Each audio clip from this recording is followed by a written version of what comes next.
Prontinho, pode iniciar. Boa noite, pessoal. Bem-vindos aí, a mais uma aula aí de inglês experimental, Essa é a última aí antes da nossa provinha, correto? E também a nossa despedida aí, pelo menos por esse módulo, ok? Então, o que acontece, Na aula passada, eu tinha falado sobre sufixos para vocês, correto? Eu tinha deixado alguns exercícios para fazer também, tá? Espero que tenham feito. Não sei se deu tempo, não sei como é que é enrolado e tal, Mas a gente vai continuar com a matéria aí e mais no final da aula eu pretendo fazer a correção deles. Tudo bem? Sobre a aula passada, sobre os exercícios aí, vocês tiveram alguma dificuldade, algum problema? Não? Então tudo bem. Deixa eu arrumar aqui da próxima aula então, da aula de hoje, e a gente já começa.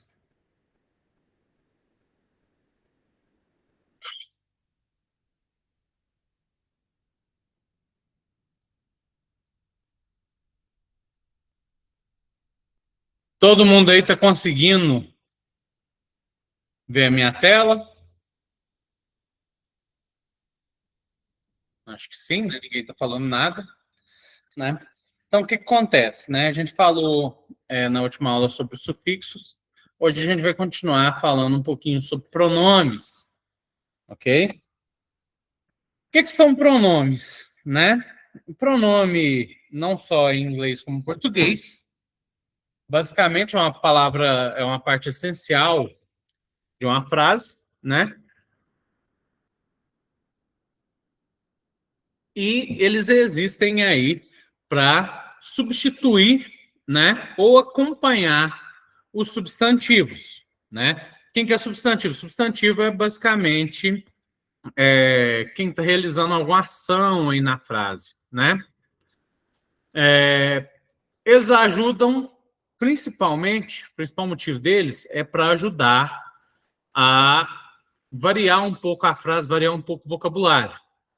Porque se você não utilizasse pronomes, utilizasse apenas os substantivos a todo momento, o seu texto ficaria extremamente simples, ficaria extremamente chato. Por exemplo, a gente está, pelo menos eu estou, aqui em Araxá, certo? Então, beleza. Aí eu vou criar um texto com Araxá. Falar, Araxá é uma cidade da região do Alto Paranaíba.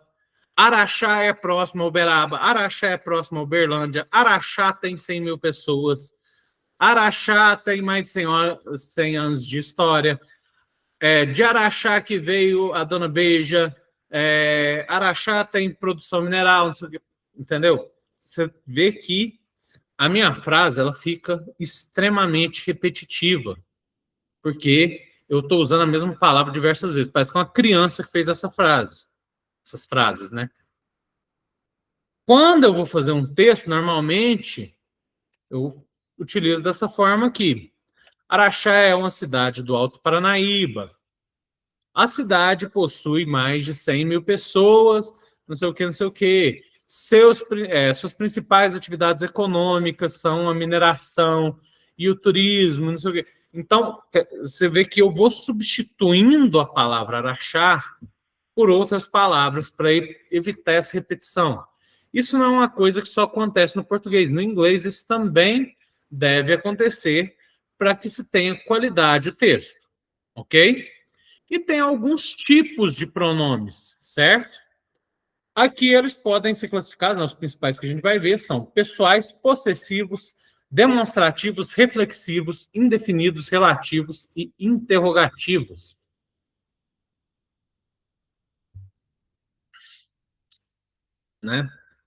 Opa, não foi aqui. Vamos lá. Pronomes pessoais, Eles vão indicar aí pessoas, lugares e objetos. Tem alguns tipos de pronomes pessoais diferentes, Que é os chamados do caso reto, que é o subject pronouns, ou do caso oblíquo, object pronouns, né? Eu não sei por que tem esse nome, né? Oblíquo em português, né? Mas o que acontece? Como é que funciona isso aqui? Pronomes pessoais do caso reto. Esses pronomes vão ser os sujeitos das frases, certo? Vão ser os agentes principais das frases, quem realiza as ações, certo? Já quando está se referindo a esse pronome como um objeto, como alguém que está sofrendo essa ação, está sendo objeto dessa ação, são pronomes... boa noite, Sidney. São pronomes do caso oblíquo, né? Não dá para ver a sua mensagem inteira, Sidney, porque agora eu estou no coisa, né? Mas se tiver algum problema aí, você pode falar, tá? Tranquilo. Beleza. Então, quais são os pronomes, né, pessoais do caso reto, né, ou subject pronouns, né? Seria I, né, eu. Então, basicamente, né, eu, você, ele, ela para coisas e animais, né? Nós, você de novo, mas aqui é no plural, né? E eles. Então, são os pronomes normais que a gente usa no dia a dia. Aqui em português seria eu, tu, ele, nós, vós, eles e tal. Entendeu? Então, esses são os pronomes pessoais do caso reto, né? Então, aqui eu coloquei alguns exemplos, né? Vou colocar aqui, ó. Por exemplo, I am a translator. Eu sou um tradutor. You didn't tell me you were traveling. Você não me disse que ia viajar, que você ia viajar, né? Então, assim, aqui eles funcionam muito claros, é muito facilitado entender o que seria um pronome do caso reto, né? O do oblíquo, né? Ele vai ser um pouco diferente. Ele vai ser usado quando está se referindo a mim como alguém passivo, alguém que está sofrendo aquela ação, né? Quais são eles? Primeiro, o you, ele continua igual, né? Então, ele significa, além de poder significar você ou vocês, ele pode significar todos esses pronomes aqui. Lhe, o, a, te, ti, a você. Vós, lhes, a vocês, né? Então, basicamente, o you ali ele significa que está na segunda pessoa do singular ou do plural. Ok? O me seria o eu, né? Só que quando está sofrendo a ação. Por exemplo, na frase em português mesmo. Você me ajudou. Quer dizer, eu não estou realizando a ajuda. Eu estou sofrendo essa ajuda. Sofrendo assim, né? Eu estou sendo ajudado. Então, sou o objeto dessa frase. Você me entregou a chave. Por exemplo, eu não estou realizando a ação, eu estou sofrendo ela, né? Ou outra, que seria com you aí, né? I helped you, né? Eu te ajudei, eu ajudei a você, certo?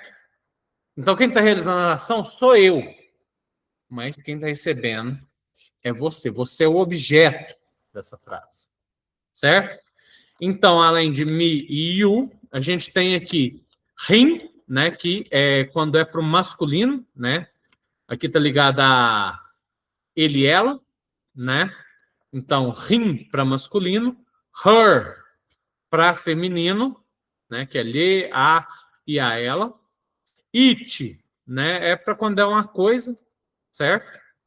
Oi, foi mal? Us.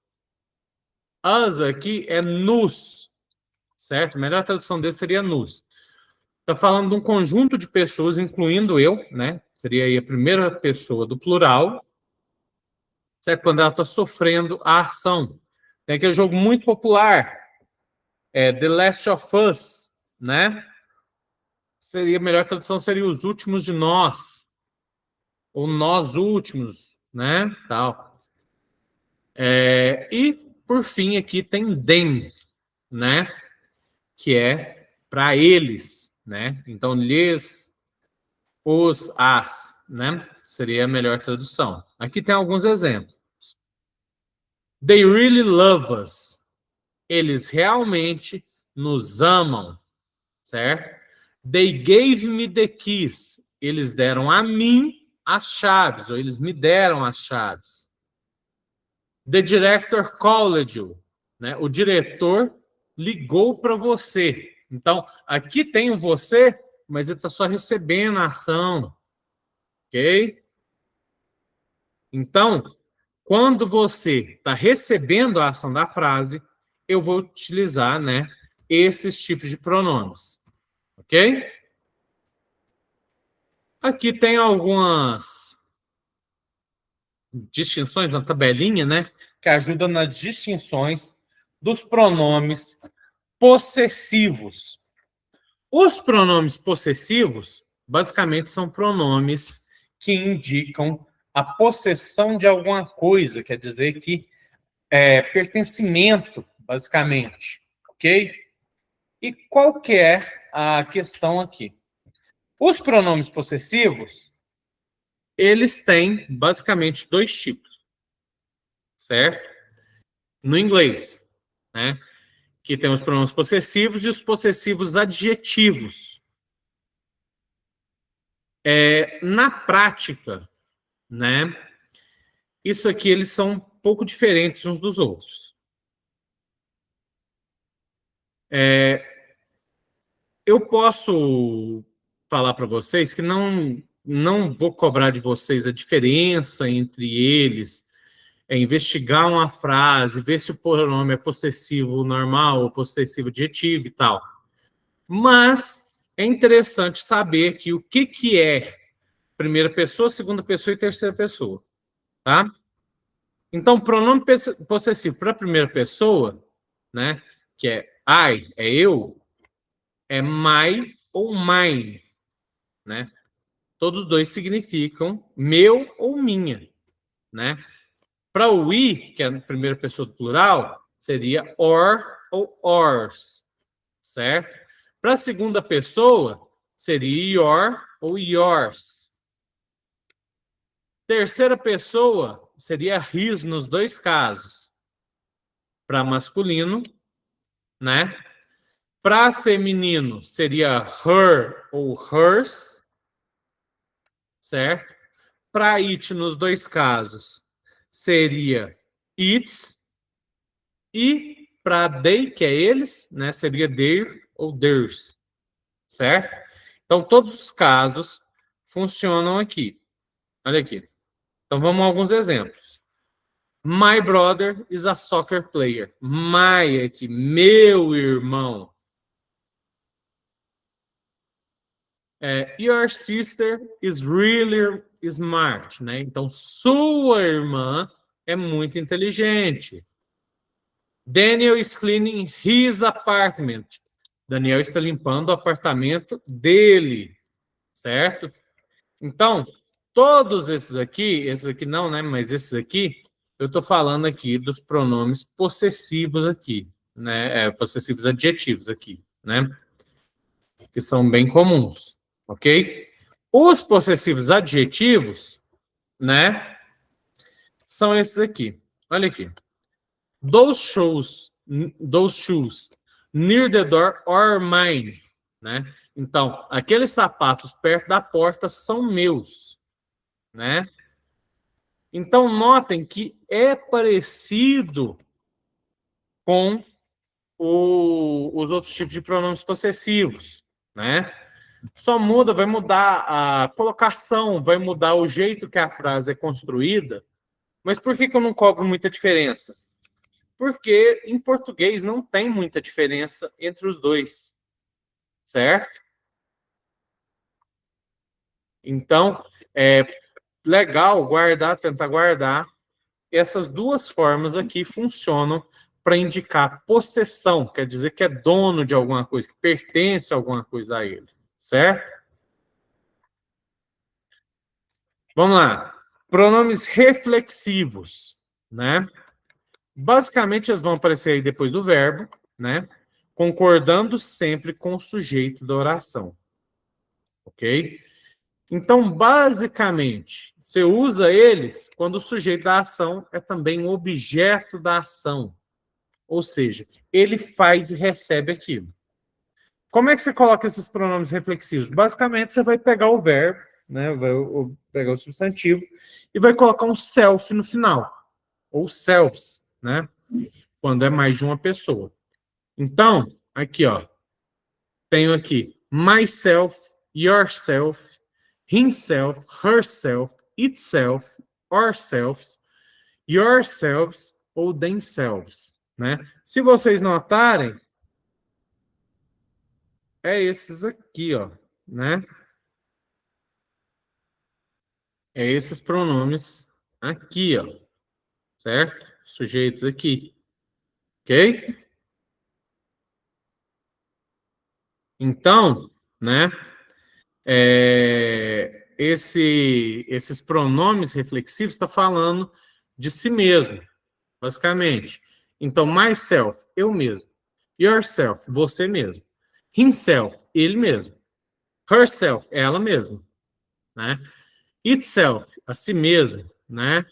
Ourselves, a nós mesmos. Yourselves, a vocês mesmos, né? E themselves, a eles mesmos. Talvez fique mais claro com exemplos, né? Tem essa frase aqui. I cut myself while washing the knives. Eu cortei a mim mesmo enquanto lavava as facas. Ou eu me cortei enquanto lavava as facas. Viu? Que eu sou o sujeito e também o alvo da ação. Outra frase. You need to take care of yourself. Você precisa cuidar de si mesmo. Ou você precisa se cuidar. She just tried to defend herself.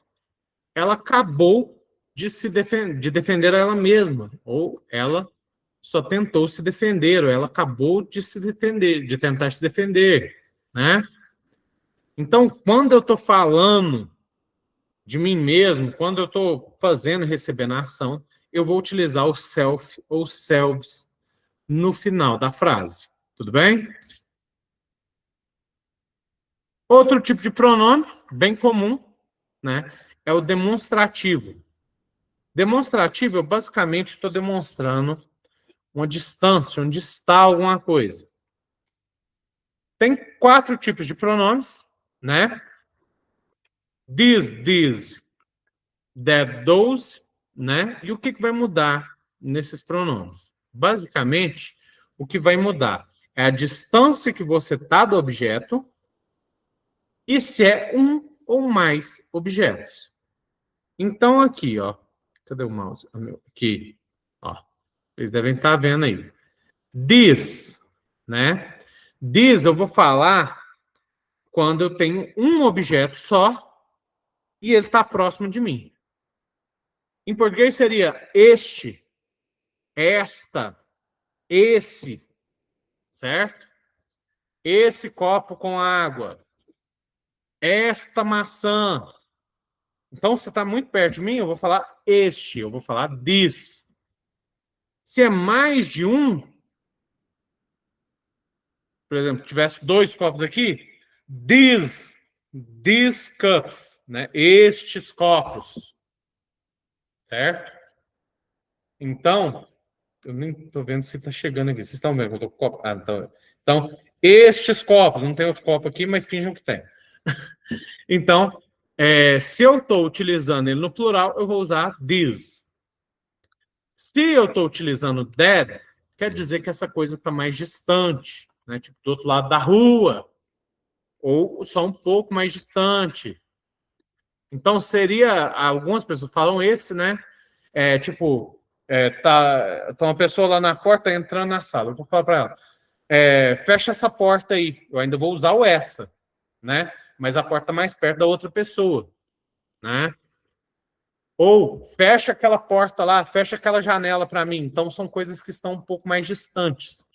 Quando eu falo de coisas mais distantes, eu vou usar that, tá? E se são mais de uma coisa, those, ok? Então, vamos lá. O que acontece? Exemplos. Is this your bag? Né? Esta é sua bolsa? Então, tem a bolsa na mão, pega a bolsa aqui. Essa aqui é sua bolsa? Você vai usar this.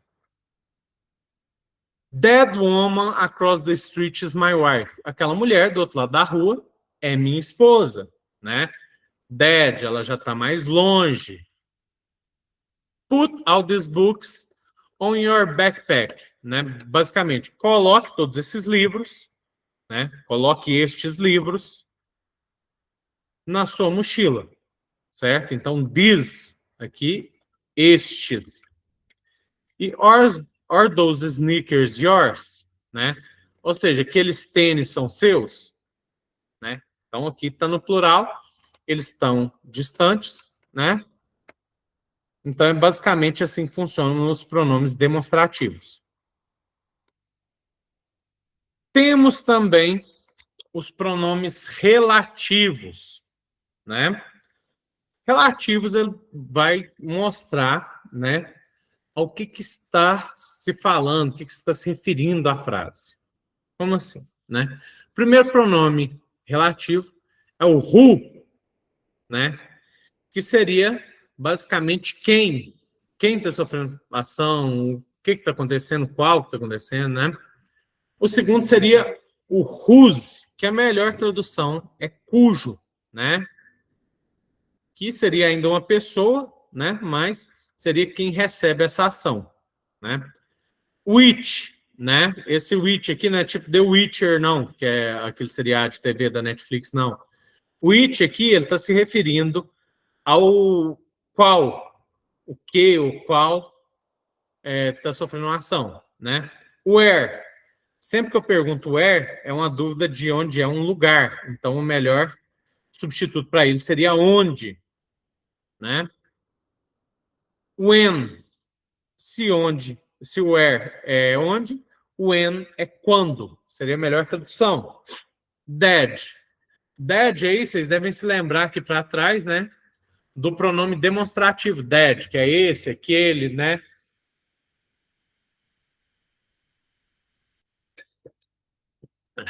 Só que dead também pode ser utilizado como um pronome relativo. E a melhor tradução para ele é que.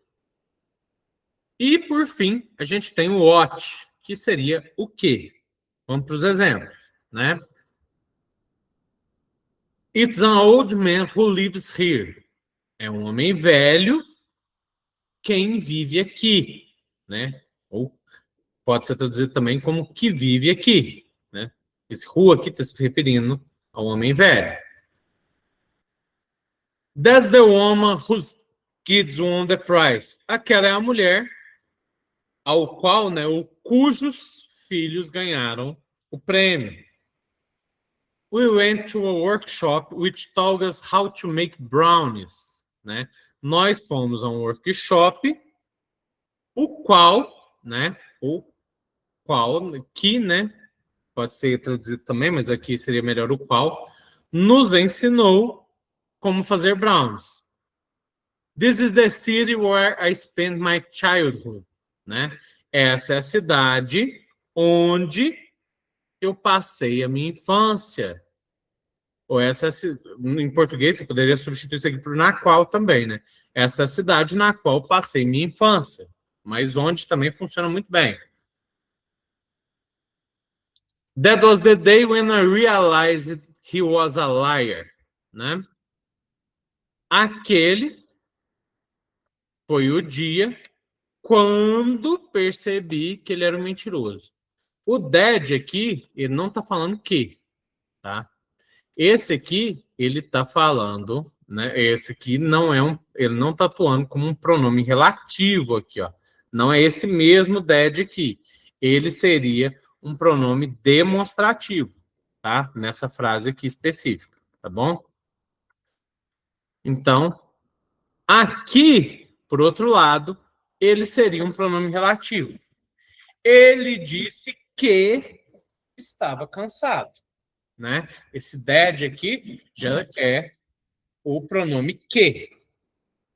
E por último, aí dos exemplos, I will tell you what you have to do, né?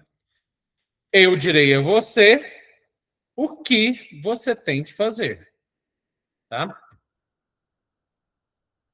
Outro tipo de pronome é os interrogativos. Interrogativos é basicamente quando eu estou fazendo uma pergunta, tá? Aqui eu tenho who, né? Que é basicamente quem, quando eu estou perguntando quem está fazendo alguma coisa.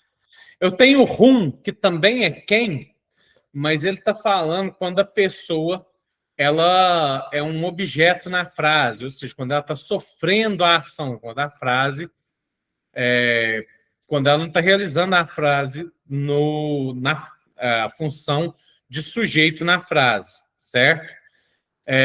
Isso aí, gente, se vocês têm muita dificuldade com isso, eu acho que é mais da área de português. Eu acho que não compensa eu entrar em detalhes aqui. A função do sujeito, função de objeto numa frase e tal, né?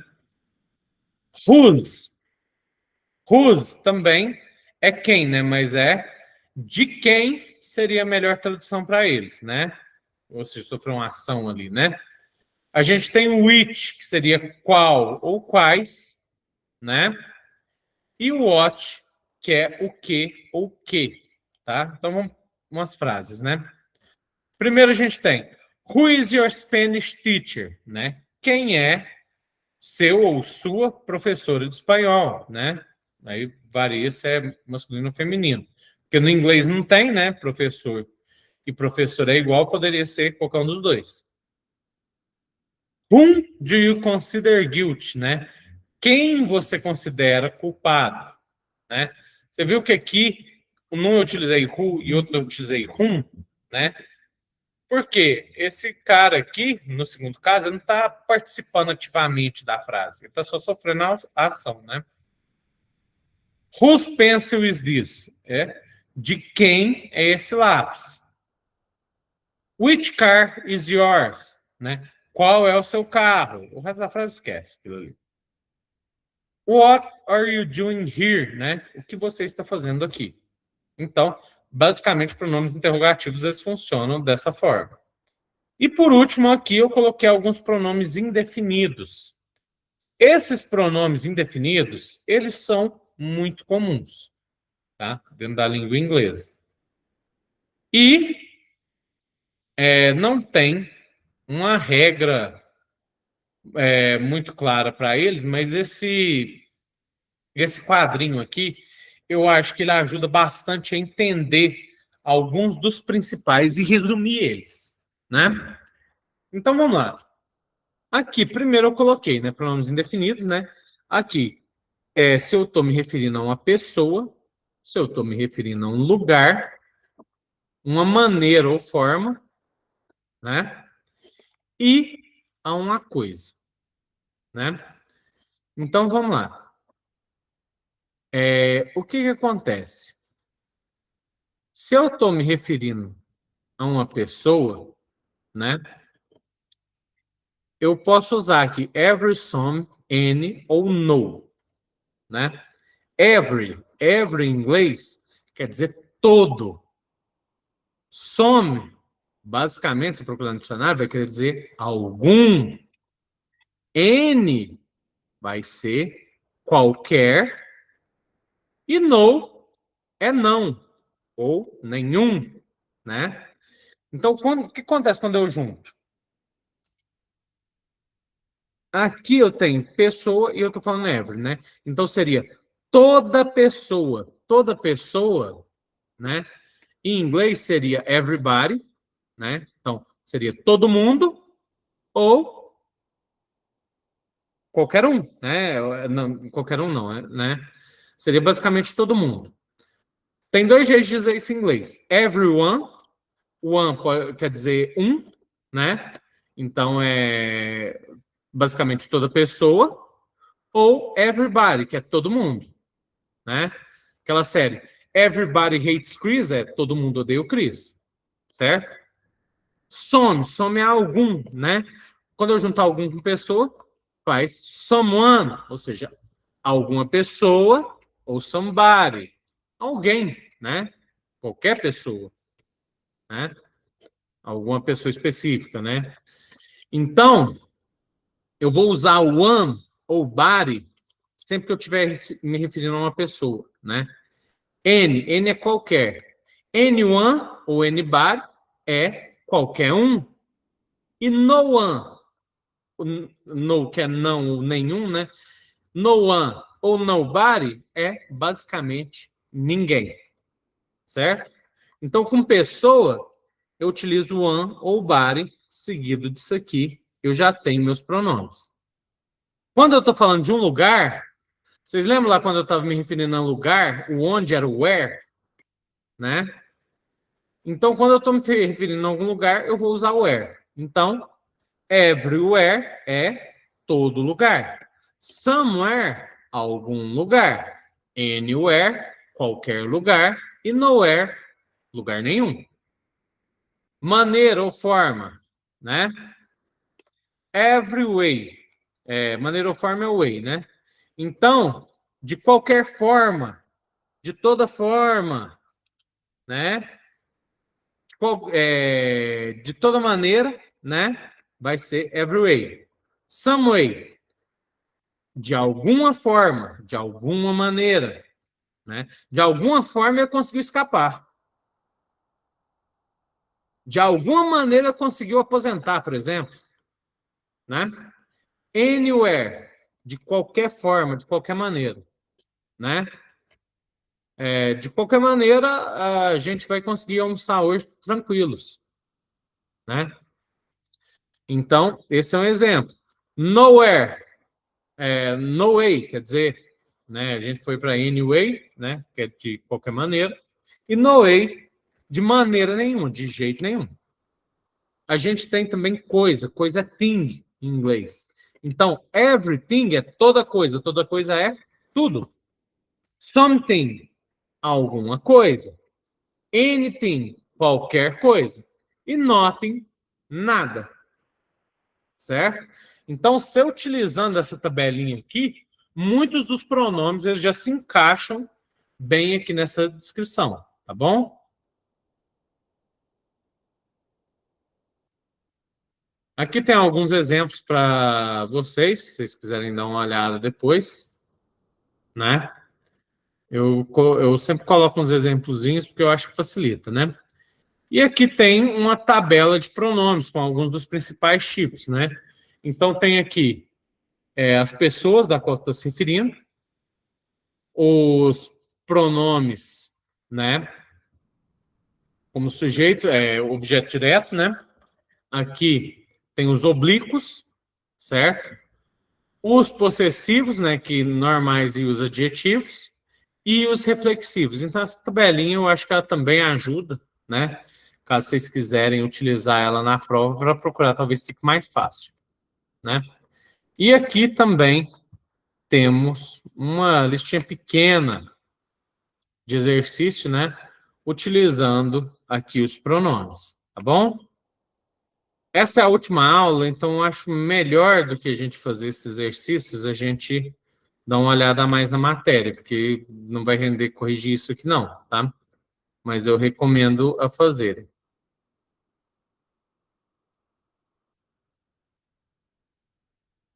Só fazer um negócio aqui.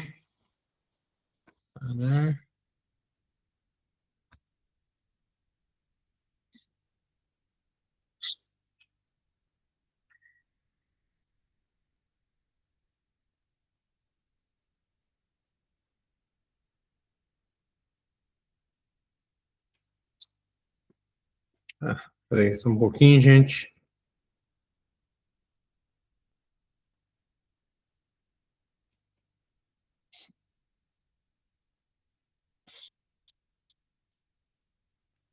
Deixa eu ver se está conseguindo. Ah, tá. Então, conseguindo ver bem, né? Então, vamos falar um pouquinho sobre os tais números ordinais, né? Números ordinais, basicamente, assim como no português, eles vão indicar ordem. Por isso, ordinais. Então, é primeiro, segundo, terceiro, quarto, né? No inglês, eu tenho uma regra basicamente simples, né? Qual que é essa regra? Os 3 primeiros números, eles vão ter um final, né? Igual, certo? O sufixo dele é igual, não, é diferente, né? Para o restante dos números, do quarto para frente, eu simplesmente, para transformar ele em um número ordinal, eu vou adicionar um TH no final, tá bom? Então vamos lá. Como assim? Vamos passar isso aqui, eu acho que vocês vão entender melhor, né? Isso aqui são alguns dos números ordinais, os primeiros, né? Então aqui, ó, eu tenho aqui first. First é o primeiro. Second, segundo. Third, terceiro, tá? Não mudou, tá? Esses aqui vão ser sempre assim, first, second, third, né? A partir do 4, eu simplesmente vou pôr um número acompanhado de TH. Então, 4 é for, põe TH no final. 6 é 6, põe TH no final. 7 é 7, põe TH no final. Né? Alguns deles você vai ter que modificar, muito poucos. Como assim? Por exemplo, 5. 5, né? Ele não é FIP. 5 é 5. Quando eu tenho esse VE no final, eu vou apagar o VE. Oi, desculpa, gente.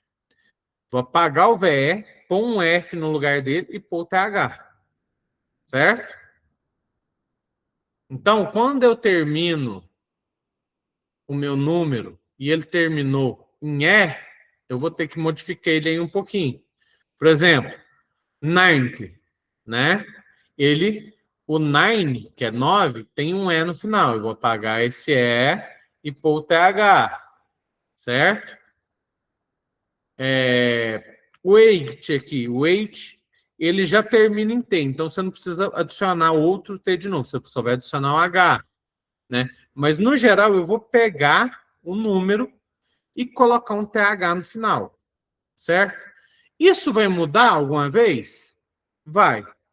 Quando chegar aos 3 primeiros números de uma nova dezena, fora a dezena 10.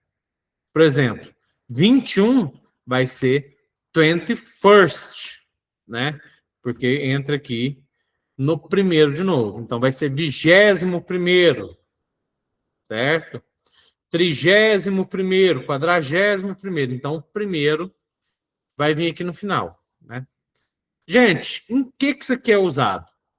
Por exemplo, quem gosta muito de corrida, talvez jogos de corrida e tal, vocês já devem ter notado que os primeiros colocados, eles colocam dessa forma aqui, ó. Ele coloca o número e coloca as 2 últimas letras da colocação.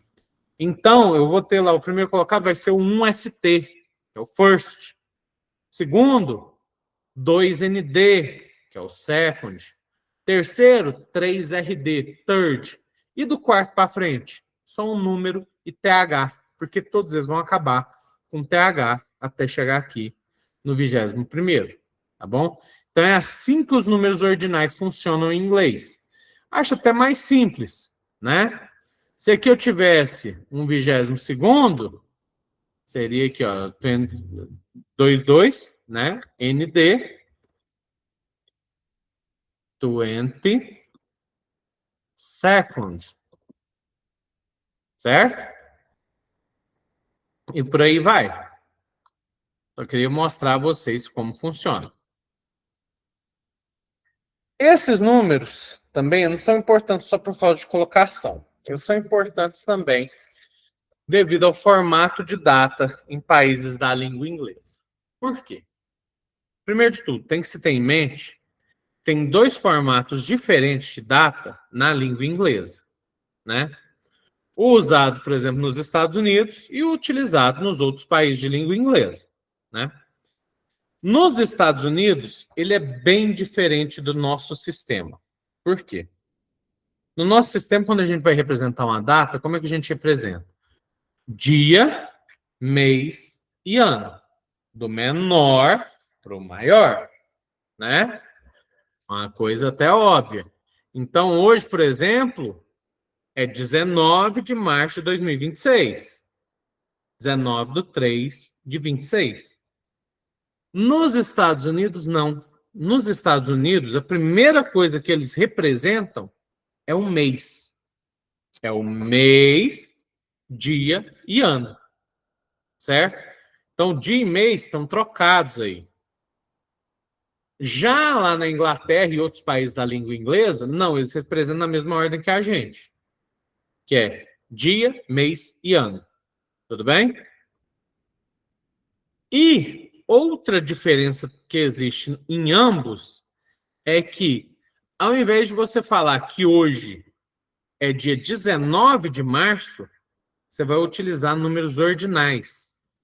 Hoje é o 19º dia de março, basicamente. Você vai estar dizendo isso, certo? Então, aqui, ó, formato de data, lá nos Estados Unidos, é 9/23/2020, né? September, né, primeiro mês, que é o mês de setembro, 23º de 2020, né? Lá na Inglaterra já é mais parecido com nós, com a gente, quer dizer, 23 de setembro de 2020, ok? Então, isso aí faz um pouco de diferença, tá bom? Por isso que a gente utiliza esses números ordinais mais um pouco em inglês do que em português, né? Então, aqui, ó, vamos supor algumas datas, né? Inglês americano. Eu tenho essa data aqui, ó. 7/15/96, né? Como se escreve por extenso? Primeiro é o mês, né? Então, July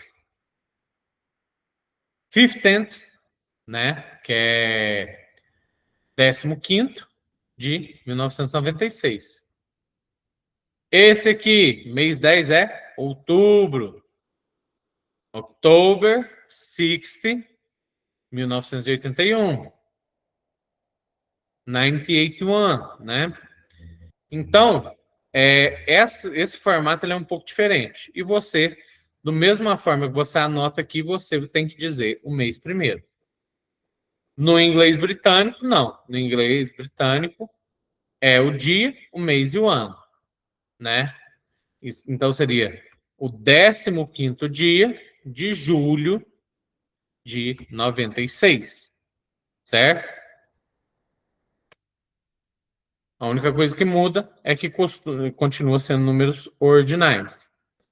Os dias da semana são padrões, né? São um pouco parecidos, nem tanto, né? Mas a semana lá ela começa no Sunday, no domingo. Eu sei que Sunday, por ser com S, muita gente pensa que é segunda-feira, mas não é segunda-feira. Então, Sunday é domingo, Monday segunda, Tuesday terça, Wednesday é quarta, Thursday quinta, Friday sexta e Saturday sábado. Talvez alguns lembrem aí, né, da Wandinha, o seriado Wandinha, né? Ela tem até um poema que nada de bom acontece nas quartas-feiras. Por quê? É porque o nome dela em inglês é Wednesday Addams. Ou seja, o nome dela é Quarta-feira Addams, né? Como é um nome muito estranho para português, eles decidiram trocar o nome dela por Wandinha. Mas o nome dela era para ser Quarta-feira. Por mais estranho que pareça, né? Sexta aqui, o Friday, né? Friday the 3rd, né? Que é o sexta-feira 13, né? É uma franquia muito famosa. O Jason só ataca na sexta-feira. Saturday, que é o sábado, tem um programa de comédia muito famoso nos Estados Unidos que só passa o sábado, que é o Saturday Night Live, né? Que é o SNL, né? Deixou aí muitos comediantes famosos, como Jim Carrey, por exemplo, né? Os dias da semana funcionam assim. E temos também os meses do ano. Os meses eu acho mais fácil de guardar, porque eles são bem parecidos com os meses reais. January você parece muito com janeiro. February parece muito com fevereiro, né? Março parece muito com March. April parece muito com abril, certo? E assim vai, né? Também temos algumas expressões de tempo, né, que são interessantes. Por exemplo, day em inglês é dia, today é hoje, né? Yesterday vai ser ontem. The day before yesterday, né? O dia antes de ontem ou anteontem, anteontem ou antonte, dependendo. Tomorrow vai ser amanhã. E The Day After Tomorrow, depois de amanhã. Até tem um filme que chama O Dia Depois de Amanhã, né? Durante o dia também, a gente tem as partes do dia, né? Que é o morning, que é amanhã, afternoon, que é tarde, evening, noite, e night também é noite. Só que essa night aqui seria mais como se fosse uma noite bem tarde, mas chegando lá para madrugada e tal. Ok?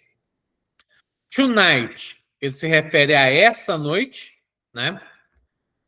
Midday, assim como today, né? Que é hoje, tonight é essa noite. Midday é meio-dia, at noon é ao meio-dia. Isso faz diferença. Por exemplo, quantas horas? É meio-dia, aí você vai usar midday. A que horas nos encontraremos? Ao meio-dia. Então você vai utilizar at noon. Midnight é meia-noite e at midnight quer dizer à meia-noite, né? E isso também modifica as horas em inglês. Não só as horas, né? A forma como se conta dinheiro também, ela é similar em inglês, tá bom?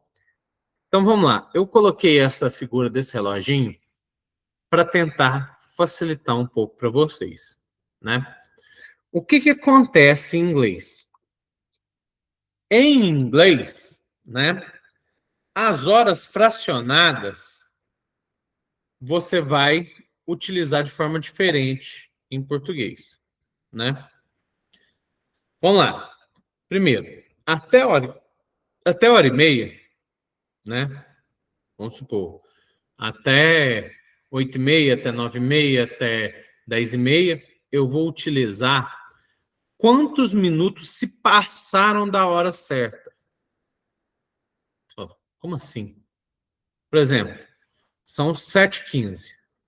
Eu não vou dizer que são 7h15 em inglês.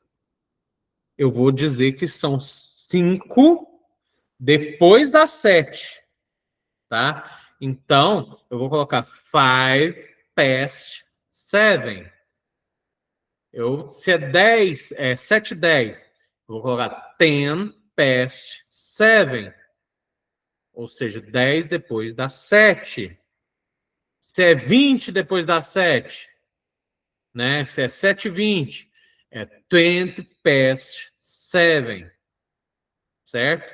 Então, eu vou dizer primeiro a quantidade de minutos que se passou do horário e depois o horário. Tá. Então, o que é esse negócio aqui? O clock, quarter past, half past, quarter to, né? O clock eu vou utilizar quando eu tenho uma hora em ponto. São 10 em ponto, são 9 em ponto. Eu vou utilizar o clock. It's 9 o'clock, it's 10 o'clock. Quando passou 15 minutos, eu vou utilizar quarter past. Por que quarter? Quarter quer dizer um quarto. Quanto que é um quarto de hora? Ora, se uma hora é 60 minutos, um quarto de hora vai ser 15 minutos. E half past, porque metade, né, passou de metade da hora. Então, half past 7 é 7h30, tá bom? Então, até meia hora, funciona isso aqui. Você vai usar o past, né? Você vai falar a quantidade de minutos, past, a hora. Passou de meia hora, você vai falar quantos minutos que faltam para chegar na próxima hora. Certo? Então, isso aqui já é mais parecido com o português. Por quê? Vamos olhar no relógio agora, ó. 9h53, ou seja, 7 para as 10. Então, em inglês, eu ia falar 7 to 10. Ok? Vou utilizar 5 para as 10. 5 to 10. 10 to 10. 10 para as 10. Certo? Então, aqui eu utilizei past e aqui eu vou utilizar quantos minutos que faltam para chegar a hora em ponto. Da mesma forma do quarter aqui, eu vou utilizar o quarter aqui se tiver faltando 15 minutos para a hora em ponto, né? Então, eu coloquei aqui alguns números, né? O clock aqui, ó. 3 em ponto, né? It is, como é que eu vou falar que é 3 em ponto? It is 3 o'clock. Ou, aqui 9 em ponto. It is 9 o'clock, né? Agora, 6h20 aqui, por exemplo. It is 6:20. Eu também posso usar essa forma, que eu falo a hora e o minuto junto. Mas ele não é muito comum. Ele é mais comum se eu utilizar essa segunda forma aqui. E como essa disciplina ela foca na leitura, então é interessante que você entenda que isso aqui é uma forma como se fala as horas. Então, você vai utilizar mais it is 20 past 6. 20 depois das 6. 8h10. It is 8:10. Ou it is 10 past 8. Certo? Ou seja, 8h10, né? Ou 10 depois das 8, né? Também tá certo. Aqui eu coloquei só o coisa do quarter aqui, do half past e tal, mas é basicamente a mesma coisa, tá bom? Aqui tem algumas questõezinhas, né? Essa aqui eu acho ela interessante para quem é fã de Star Wars aí. Não é o meu caso, mas é bem interessante isso aí, porque tem um dia de Star Wars, certo? Aí esse cartaz aqui é o cartaz do dia de Star Wars, né? E os dizeres são May the Fourth be with you. Por que essa frase, né? Uma frase muito famosa no filme é que a força esteja com você, como ficou em português. Mas em inglês, né, que a força possa estar com você. May the force be with you, né? Que a força esteja com você. Aqui, may the fourth be with you. Fourth é parecido com force, né? E é o quarto dia. E may pode falar assim, que talvez esteja, né? Que possa estar com você. Ou pode se referir também a um mês, que é o mês de maio, certo? Então, May the Fourth pode ser o dia 4 de maio, esteja com você, certo? Então, por isso que o dia de Star Wars é o dia de 4 de maio, né? Então, vamos lá. A imagem ao lado circula entre os fãs da saga Star Wars e faz um jogo de palavras entre as palavras Force e Fourth, que são parecidas. Como expressaríamos o dia 3 de maio em outros lugares do mundo que não os Estados Unidos, né? Nos Estados Unidos, a gente já sabe que o mês vem antes, né? No resto do mundo, não. Então, vamos lá. Então, a primeira coisa é que tem que vir primeiramente o dia. O dia é 3, né? Então, de cara, essa primeira alternativa aqui já está errada. May 3rd, né? Essa letra B aqui, né? 3rd of May, por que ela também está errada? Ela também está errada porque quando eu uso terceiro, né? Eu não vou utilizar o TH. O TH eu utilizo só a partir do quarto. No TH, no terceiro, eu utilizo o quê? RD, que vem de third, certo? Essa última aqui também está errada, porque ST eu vou utilizar no primeiro. Eu não vou utilizar no terceiro. Aqui, ó, se você voltar lá para cima, ó, quer ver? Aqui, aqui, aqui. Ó, no terceiro eu utilizo third, ok? Então, é por isso que a opção correta seria aí a letra C. Tudo bem? Aí aqui tá para escrever as horas em inglês e tal, qual que é a sequência correta, alguns exercíciozinhos aí, né? Vamos só passar esse primeiro exercício aí, porque eu acho que não dá para dar mais matéria, né? Eu acho que já é uma quantidade boa que vocês têm aí, ok? Vamos lá. Qual a sequência correta dos ordinais de 1 a 4? Como é que você escreve os ordinais corretamente, né? Vamos aqui, esse primeiro, né? Eu utilizei os 3 primeiros aqui, eu utilizei ND no final.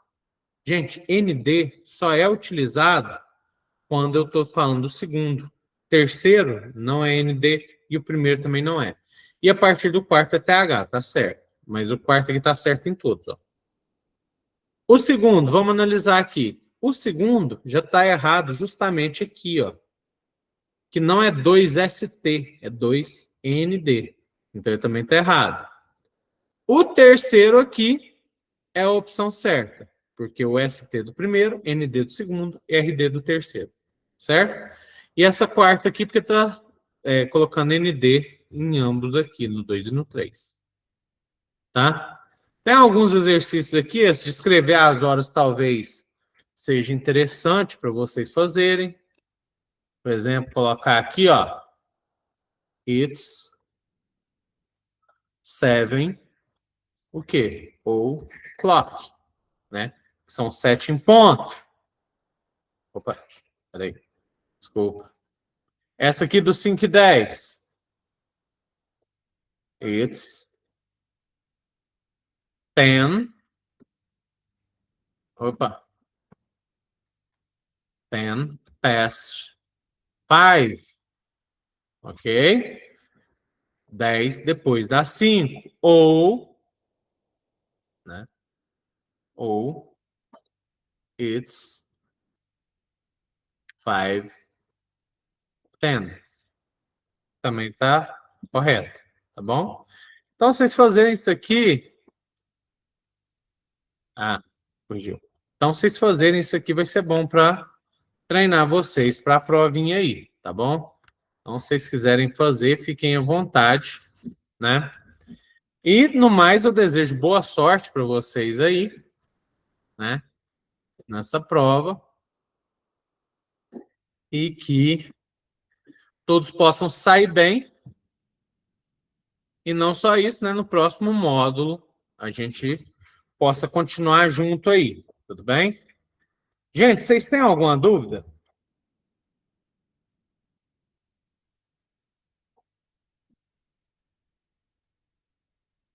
Não tem dúvida ou é vontade de ir embora mais cedo?